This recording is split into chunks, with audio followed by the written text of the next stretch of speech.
Hello mga kalingap, welcome back po sa aking YouTube channel, Vincent Calyada at si Paddy Raysan Vlog. At supportan din po natin na mga kalingap. So ayan, Tatay Raysan, kamusta? Yeah, okay lang. Dati lang, walang pagbabago. Dati lang walang pagbabago. Pumupugi pa din. Wala naman tayong dapat baguhin. Sabi Yun. nila daw, pupugi daw ako. Yan. Kaya lumalaki yung tenga ko eh. Dati maliit lang yan. Ngayon malaki na. So, sa ngayon po ay may birthday ay si Ian. Ano? Iyan. Yan. Kamusta naman ang birthday yan tayo? May handa man. Yun. Yan ang magaganda ano. Kahit pa paano ay kung ano yung makakayang ihanda ano.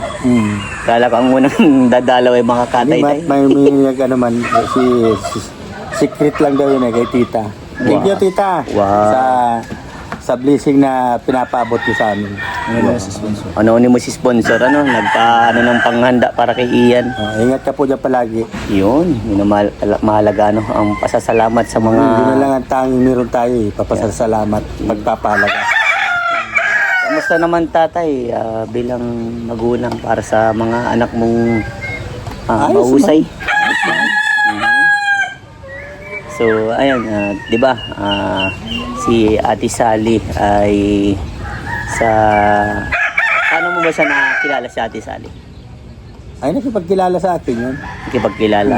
Tapos Tawag-tawag niya sa akin. tapos Yun, nagkakilala kami. tapos Anak ko daw si Mimi. Ay, sabi ko, lahi ko yan. Kung tatanong mo kung anak ko, hindi ko anak yan, lahi ko lang. Kasi di naman ba ako nanganganak. Oo, lalaki hindi nanganganak. Matik yan. Joke lang yung mga kalinga. So, Alam mo naman, yung mga ganyan, tanong mo sa akin, yan. O ako baga, bigla na lang kami nagkakilala niyan. At ito yun, matagal ko nang kausap yan sa cellphone. tapos doon na nagsimula tayo.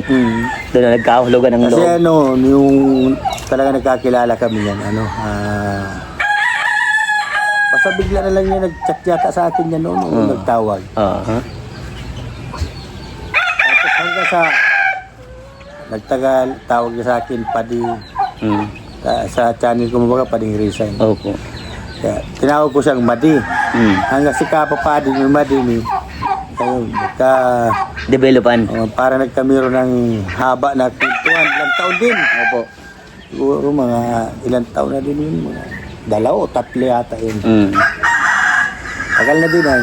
Ako naman, di naman ako nagambilang ng mga kailan pa kami nagkakilala niyan. Kaya ano, yun na baga. Kamusta naman po si Ate Sally sa mga anak niya po? Okay naman. Wala man akong makita na kamalian dyan. Talagang magaling yan. Simulang umuwi yan ay pumunta siya dito. Hanggang sa bumalik ko sa Laguna. Bumalik uli dito. Pandalawang balik niya. Hanggang sa nagbalik uli siya ng Laguna. Hanggang sa nagbalik dito uli, pantatlong balik. Hanggang sa nagbalik siya uli, pang-4 na balik niya, hindi na umalis. Pinakita na talaga sa'yo tayo, pinaramdam na sa'yo kung gaano yung pagmamahal ng isang... Kaya uwi niya, unang dala niya, isang malita. Sunod, dinala niya lang yung bag ko. Pagbalik niya, may laman na naman uli ng madami yung bag ko. So, siguro yung mga pang-4 na balik niya. Ay pang-3. Pang-3 balik niya, dala na yung 2 pang malita. Kaya 3 malita na yung Nandyan. Talagang walang uruwi na ano. Tapos sumunod, yung pang-4 niya balik niya. May laman na naman uli yung bag niya. Hinirap sa akin na bag. Kamusta naman po dito si Ate Sally sa Morales Compound po? Okay man yan. Okay man po. Ay, grabe yan. Di mo kung nakikita mo yung mga harapan na yan. Malinis na. Grabe, malinis sa buong kapaligiran sa bahay. Ano? Yun ang maganda. Maalaga pati yan. Yung talagang... Kaya wala man akong masabi ko. Si Rachel po, ano po masabi sa kanya? Bilang panganay niyo po si Rachel, ano po Wala masabi man, niyo? okay man sila. Okay man, magkasundo man sila. Lahat pa na anak ko kasundo niya. Nakakakwentuhan niya. Kakasabay sila sa pagkain. Yung Masaya man sila nagkikwentuhan. Kaso, hindi nang bagay maiwasan yung mahihiya sa kay Nini. Siyempre may mga ganun bagay. Sabi ko, bakit naman mahihiya dyan? Huwag ka mahihiya. Anak mo na din yan, eh, tay. Mahihiya ka dyan. Basta, alam mo sa sarili mo, tama yung gagawin mo. Paano ka, bakit ka mahihiya? Yung, Maganda naman yung hangarin mo. yeah. So, anong tawagan po ninyo ni Ate Sally? Ay, puto, special yan. Anong tawagan? Mahal ang tawag niya sa akin. Mahal. Talagang may presyo na tayo. Oo. Mahal. So, at least kahit pa paano po, tayo. Alaga pati ako niya, pinanghilot ako niya. Wow, yan ang maganda, no? Mapag-alaga si Ate Sally. So, ano po message mo sa kanya, kay Ate Sally? Ay, kay Mahal, salamat sa pag-aalaga niya sa akin. Pag may masakit ako, pinihilot niya ako. Salamat na marami sa kanya. Kasi mula talaga nung magkakilala kami hanggang ngayon. Talagang, sabi nga niya sa akin, kung noon daw na nasa ibang bansa siya, kung seryoso daw ako ako man, ayoko man para sabi-sabi na mamaya mapahiya lang. Gusto mo sa harapan talaga? Personal, Kaya gusto niyang sabihin sa akin, sana may mga regalo daw ako sa kanya. Regaluhan daw niya ako. Hindi ko naman kailangan yung mga regalong ganyan. Ang gusto mo yung siya mismo, Wow. Kaya magpunta siya dito, kaya maraming salamat talaga sa kanya. Kasi kumbaga sa parang nag-iba yung pakiramdam ko baga na. Parang yung nawala yung pagiging may stressin ako. Yung palang pag nag-iisa lang ako dyan, naganggala baga ako. Nag-iisip ka na isip. Ngayon may kaano ka na, Wala, may pabantuan. nalilibang na ako. Di na ba ako nagandayas? Yung nga po, nandito ko na lang. Magagalitan ka din pa ni Ate Sally pa naglayas ka eh. Nawala pati yan. Nawala.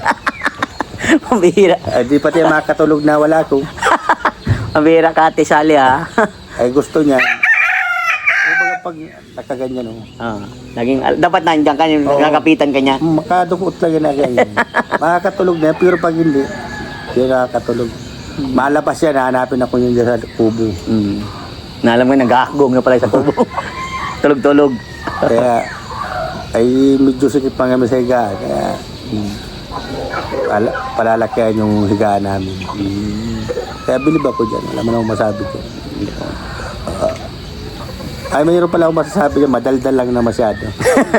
Ganun man talaga. Makwento yan na masyado. Hindi ka talaga maubusan tayo ng kakwentuhan.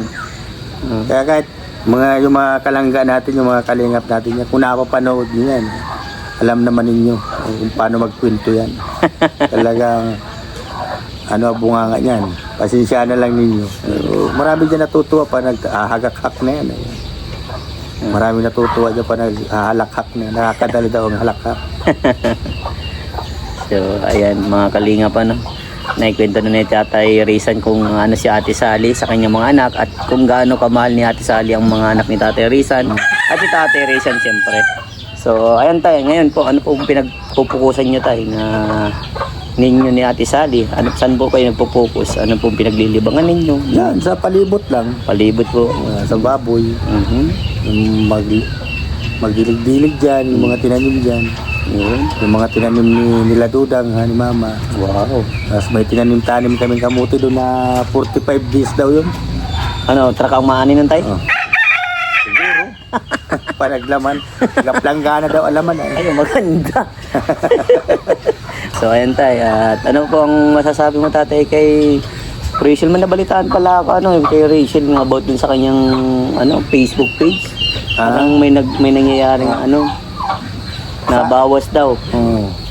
Araw-araw daw, 1,000 daw. Bakit ganun? Ano ba naging dahilan tayo? Ano bang ikaw? Wala man. Wala po din siyang inala, si Rachel? Sabi man ni Padingirini daw, ay kung may mga nag-unsub daw, hindi naman daw ganun yun. Ay araw-araw 1,000. Kaya nga, grabe ang daming... Ang masasabi ko lang yan. Bahala na kung sakaling mayroon man nagsasabotay dyan sa channel ng anak ko. Sana maawa naman siya kasi wala naman sa kanyang ginagawang masama yung anak ko. Wala namang ginagawang masama sa ibang tao yung anak ko.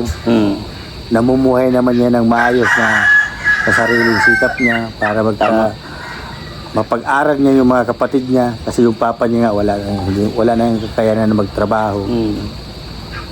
Ay, kung wala naman siyang awa, ay wala na akong magagawa. Si Lord na lang ang bahala sa kanya. Yeah, si Lord na maghuhusga sa kanya, no? Kasi wala namang ginagawa si Nining, si Rachel. Saka Bakit papakilam? Saka pati dyan sa mga nagbabas sa naku lagi.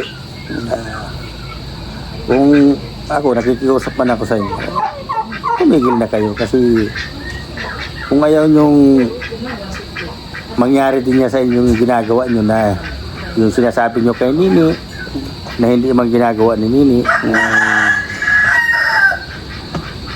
gusto niya pinagsasabi nyo dyan, alam kong darating din ang araw na magbabago din kayo. Kaya nakikiusap ako sa inyo. Kung hindi man kayo magbabago, ay wala na din akong magagawa. Kung talagang ganyan na kayo, mahilig manira ng kapwa, ay wala na akong magagawa doon.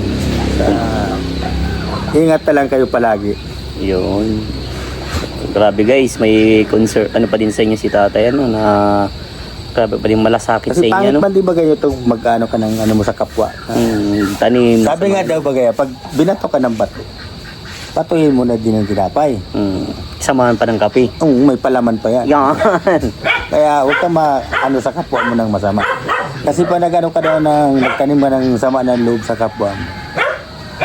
Mabigat daw sa buhay, parang hindi ka aangat. Okay. Kaya baga ako, di man ako kahit inabusado na ako noon.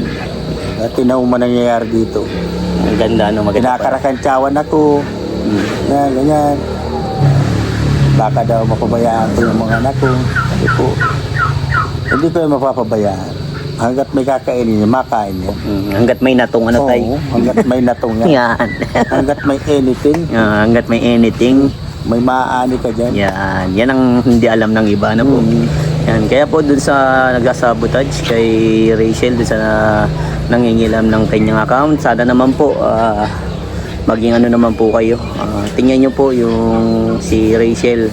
Grabe po ang sakripisyo bilang estudyante, bilang breadwinner po. Napakahirap po yung ganyan na ginagawa niya. Sana isipin po natin na napapagod din yung si Dalaga, si Rachel, si Nining. Napapagod din yan. Grabe pati ang mga sinasabi, puro mga kabastos. Opo, may nabasa nga pa po na below the belt. Kaya yung iba ini-remove ko. Kasi hindi naman po talaga, alam niyo mga kalingap ano, sa mga nambabash, ang pangit po yung gano'n na mambash kayo nung gano'n ano. Hindi niyo po kilala yung tao, hindi niyo po nakikita sa personal, hindi niyo nakakasama, hindi niyo nakakasalamuha. Naku, pag nakasalamuhan niyo si Rachel, naku, grabe ang paggalang, yung grabe ang pagrespeto niyan. Kaya maging ano man po tayo na isipin muna natin po yung mga magiging komento. Napakahirap po nung gano'n. At sana maisipin din natin na may mga anak din talang dalaga na tayo ng mga babae. Ay siguro sila, kahit siguro anong sabi mo, wala man, hindi man din nakikinig. Talagang ano na lang. Mga pasaway.